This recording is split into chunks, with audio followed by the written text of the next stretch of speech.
bụ sọ mma igbo bụ igbo ekene m unu ka eke si anya anwụ ama m unu na-asị mma abịa n'ahịa izu n'ala igbo tata bụ afọ asị m ka afọ taa maalụ gị mma na-etufughị oge ọbụla ọ nwere etielu m na challenge asị m na nkwuo 5 positive things this lockdown pandemic and this ihe anọ na ya kịta anụnwa 5 positive things o wetara n'ime ndụ m nke bụ eziokwu bụ na nwere ihe ọbụla dị mma n'ọnọdụ a ọkwa lockdown a na ọya kolu nwoke kolu nwaanyị o nwere ezigbo ihe dị na ya mana ọbụsịkwa na ị na-eghalị anya ọ dịkwa ka o nwere ihe ndị o megasịrị gị dịtụ mma. Nke izizi bụ na mere m na-alarụgbu ụlọ ọfụma ee nke ala atọ m iche unu ma ala m ụtụtụ a na-abịara kpọte gị ihe eje ọ bụrụ mbọsị ihe eje akwụkwọ ọ bụrụ ụbọchị ihe eje ọrụ ihe na-akwado n'ụkpọdo kpọgakwa ụmụazị skuul ịkpọgị bịa na-achịtakwa mgbe ha ya eji nata ịgbalị na-anata ihe na-anatakwa nne efife dịkwa na-echego ebekwa bịa na-esikwe nri nke abalị nakwa na-echego emere na-arụkọ na-esikwe nna enwere m ezumike kịta bụ mbọsị oge sọlụmụ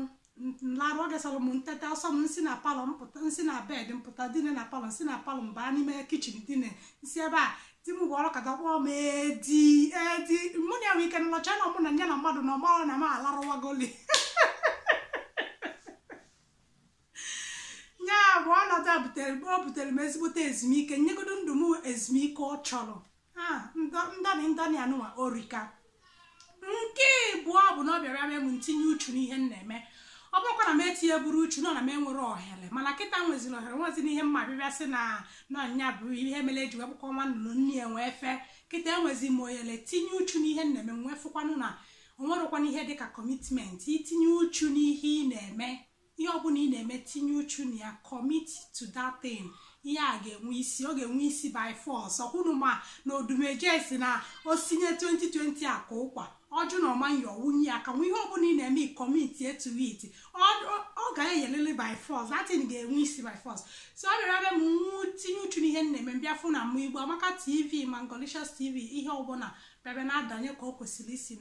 isi na-adanye ihe ndị ọzọ sikwa nchọkasịkwala ịlụ kemgbe nọ na ntị na mmemme tata echi nsị na mmemme maka na oyela dịrọ mbịazi bịa nwegasị ụmụ oyela tinyecha uchu n'ihe ndị anụwa na-emewapụta ya iru ihe niile na-aga nke ọma. Nke bụ nke ịtọ mmasị gị na ihe a melụ bụ na ọ na-abịa anya nwe oyela ine ya anya ebe ndị anyị kwesịrị isi ine ya anya ọ bụrụ na ya na-ene anya n'ihe ụmụazị ji aga akwụkwọ nya bụ n'ebe akwụkwọ ụmụaka nọ ọ bụrụ na ya na-ebu anya mana ka anyị si etinye anya na ya kịta ọ bụrụ ka ọ dị na mbụ maka kịta ihe afụ ifu ndị niile ezigbo enyemaka malụkwa n'ebe nwa gị si adaghachi azụ ebe o si ada mgbe ị na-enyeli ya aka ebe a ụmụaka ada aga skuul bụ eziokwu mana kwa Monday to Friday ọbụla ha elicha nri ụtụtụ ọ bụrụ oge a ka eji ene TV ọ bụkwala oge a ka eji egwu as long as una dey concern we set rules and we make sure na ha ji that rules wee na-aga ericha nri ụtụtụ Monday to Friday then they start learning inye ihe ha ga-amụ itinyekwa n'anya mmalụ onye nidile enyemaka kụzite olie otu oge si wee mụta mala ebe ụmụazị na-adaghachi azụ ka bụ ndị ezigbo ihe o mere anya nwee oyele na-emie ejikwa m oyele a na-ekene mmadụ ehe nwoke a ọ na-agba na ifuru ihe dị n'akwụkwọ ụmụaka ihe apụkwala ya sọsọ m bụ ngozi a nyụrụ m ka ọkụ mana mmadụ ji ya nnọọ weli ya kpọlie ọlụ na-enwepụta oyele na-emie ka amaka. Nke ịnọ bụ na o mere m mmalụ the most important things in life maka na abụ m onye gogogo alaikili m akwa alaikili m ịchọ mma amago ụmụ ihe ndị anụ ọ na-amasị m na ana m egokwe na ana m egopụ mana nke a meziri mbọsị a ka mmadụ nọ na-asị m akwa niile ndị a dị na wardrobe nwa bịazie ka igwe ebe iyi aga maka bezi akwa niile ngo last year na ọkwara sọma nke anụ anyị afụ isi ya mụ na afụgonu mfu n'ụsọma na ọkwa ya ọbụla na ọbịa nwa ebe mma m na-aga ọ na-adịzi m ka m chịrị akwa ndị a jee ele mana ọ dịgo too late na ego apụgo bụ na ego apụgo dịzi ka m lee ha na lụkwa ego mana nke a dịgo too late so the thing na-eme mmadụ the most important things in life fụkwana na all these material things is nothing like it's absolutely nothing. Nke ikpeazụ ihe a wetara bụ na let every minute count and appreciate ndị ọbụla dị na ndụ gị. Ifulu time oge ifulu na-aga aga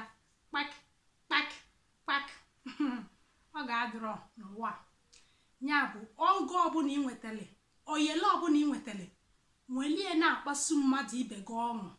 welie na-eme akpaso mmadụ ibe gị ezigbo agwa, maka na uwe ifulu ọya kolu nwoke kolu nwaanyị a tupu ị mara ihe na-eme na okotuo n'otu onye asụkwa gị na onye ma onye ifulu tata echi na-akpọrọ ya nwanne echi kpọrọ ya nwanne echi ịrụzie maka ya sị gị na onye abụrụ na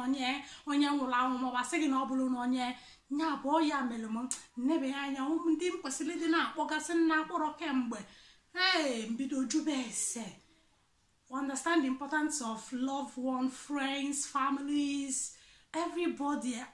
You appreciate life more. Tinye mmadụ ihe ị na-eli nke bụ nke onwe mbọsị anyị pụrụ ụdị mụsị m ka anyị ga-egote pizza si apị gịnị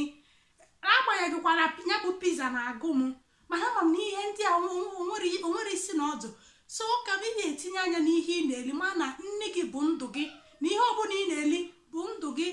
maka na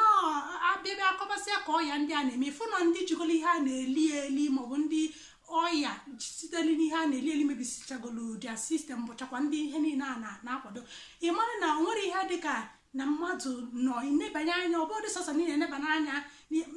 n'akụkụ niile ihe na-aba gị n'ọnụ, ihe ị na-esi ebe isi enweta nye bụkwanụ ihe esi ịmalụ nke na-aba gị n'ọnụ. Ọ bụ na ya ka hapụ igbu oge unu achọkwara m ịma ma o nwere otu ihe maọbụ ihe na-abụ ma ọ bụkwana ihe ise ọnọdụ pandemik a lockdown na ihe niile gwugwotigwogwu a kolu nwoke kolu nwaanyị a o nwere ihe ọ kụziri gị. Ọ bụrụ na o nwere detulu m na comment section. Ngwa na ọ ya dị na mgbe ọzọ ka emesịa.